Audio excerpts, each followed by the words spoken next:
Sponsored by Surya hospital राजा का तालाब। यहाँ पर हर बीमारियों का इलाज किया जाता है। यहाँ पर हर प्रकार की सुविधा भी उपलब्ध है। संपर्क करने के लिए 7696307219 पर संपर्क करें।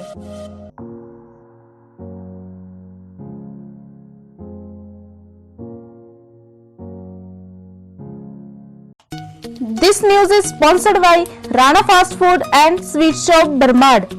यहाँ पर हर प्रकार के बर्गर, समोसे, आलू टिक्की, noodle, bread soup, cheese chilli व हर प्रकार की किस्म की बढ़िया मिठाइयाँ भी उपलब्ध हैं। अधिक जानकारी के लिए इस नंबर पर संपर्क करें 7876257265। अधिक संपर्क करने के लिए 8219520537 पर संपर्क करें।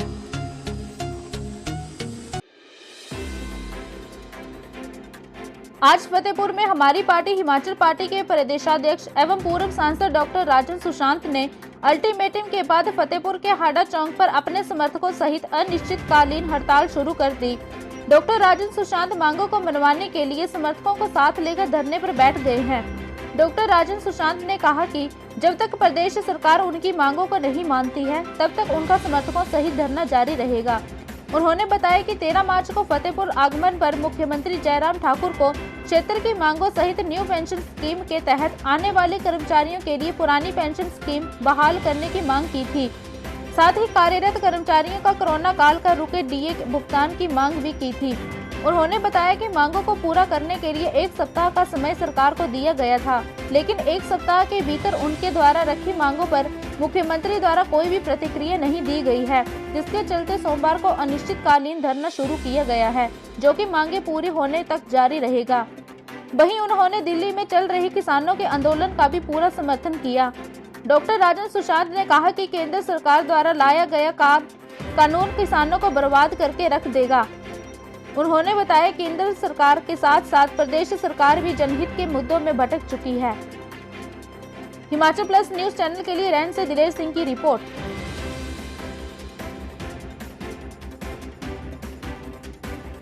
अगर राजस्थान में जमीन नहीं है, आप ध्यान से सुने, मैं मंच से कह रहा हूं, यदि राजस्थान में जमीन नहीं है, आप बहाना लगाते हैं बार बार कि राजस्थान सरकार नहीं कर रही है, नहीं कर रही है, नहीं कर रही है, सुप्रीम कोर्ट का फैसला नहीं मांग रही है, तो का कर आपको माफ करना ही होगा।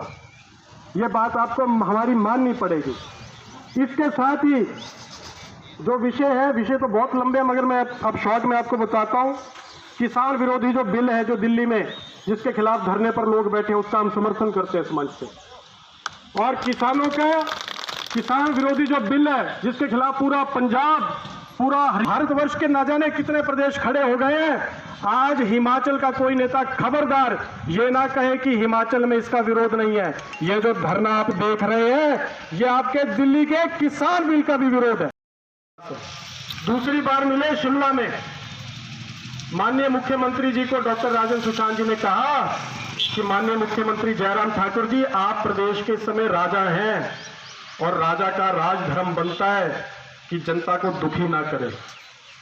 आप कुछ दे नहीं सकते तो कुछ छीनिए मत।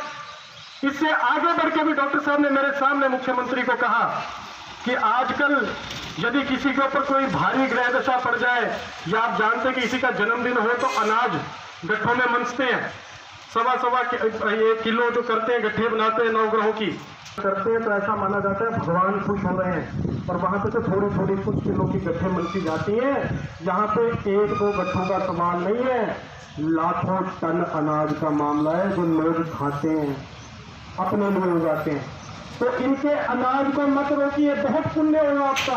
आप यदि इस खेती को अनुमति देते हैं, आपको भगवान बहुत बड़ी आयु, आपकी सारी मनोकामनाएं पूर्ण करेगा। लेकिन मुख्यमंत्री जी ने हमारी एक बात नहीं मानी, खेती पर प्रतिबंध भी लगाया। और साथ ही साथ जब doctor Rajan Sushant G tractor लेकर वहां खेती करवाने के लिए गए, तो वहां पर उनके ऊपर मामले दर्ज हुए, FIR दर्ज कराई। आज भी FIR है हम लोगों पर। अगर हमारे दिल में दर्द नहीं होता तो हम क्यों ट्रैक्टर चलवाते? अरे फतेहपुर वासियों, अब भी समय है, असली नेता और नकली नेता में फर्क महसूस कीजिए। दूसरी मांग हमारी ये फतेहपुर की खेती को लीगलाइज करें। यदि आपकी पौंग बांध ही नहीं, भाखड़ा बांध, इस तरह के जितने बांध हैं, इनके साथ क्षेत्र जो लगते हैं उन पे जो खेती होती है उनको अनुमति दी जाती है। मुरब्बे अलॉट कीजिए लोगों को तुरंत, ये हमारे मांग पत्र में है। और केवल मुरब्बे अलॉट मत कीजिए, कंपनसेशन दीजिए। और इसमें कोई पोंगापंथी नहीं चलेगी कंपनसेशन में। जिनकी इतनी जमीन डैम में गई है, आज पौंग डैम को बने 50 साल से ज्यादा हो गए, आज तक आपने कंपनसेशन नहीं दिया, जमीन नहीं दी। आप क्या जान लेना चाहते हैं लोगों की? और उसके बाद वो खेती करते हो तो आप खेती में प्रतिबंध लगाते हो। कितनी शर्म की बात है। तो हमारी मांग है कि इन किसानों को अनुमति भी दी जाए। इनको मुरब्बे, अगर राजस्थान में जमीन नहीं है, आप ध्यान से सुने, मैं मंच से कह रहा हूं, यदि राजस्थान में जमीन नहीं है, आप बहाना लगाते हैं बार बार कि राजस्थान सरकार नहीं कर रही है, नहीं कर रही है, नहीं कर रही है, सुप्रीम कोर्ट का फैसला नहीं मांग रही है, तो का कर आपको माफ करना ही होगा। ये बात आपको हमारी माननी पड़ेगी।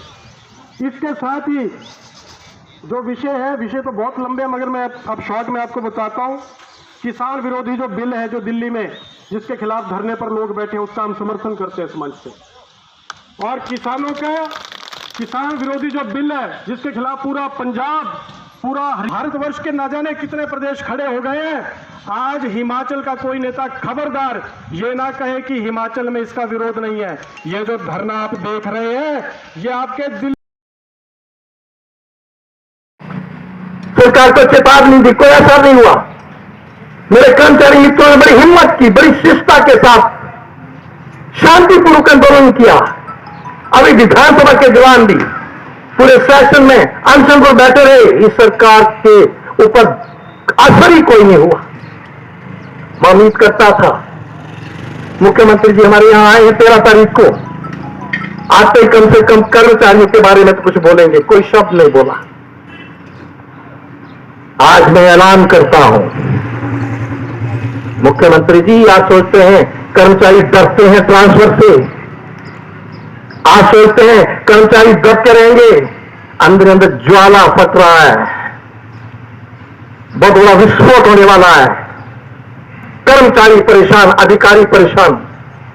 आप जानते हैं 2003 के बाद जितने भी नए अफसर आए हैं, चाहे वो डीसी हो, चाहे एसपी हो, चाहे डीएसपी हो, एसडीएम हो, तहसीलदार हो, जितने भी अधिकारी आए हैं, सारे के सारे न्यू पेंशन स्कीम में डाल दिए गए। कर्मचारी तो है, अधिकारी भी है। और अब परसों सुन के हैरान रह गए, मुझे मिलिट्री के एक्स सर्विसमैन मिले, उन्होंने बताया साहब आपको नहीं मालूम है, हमारी मांग भी रखो।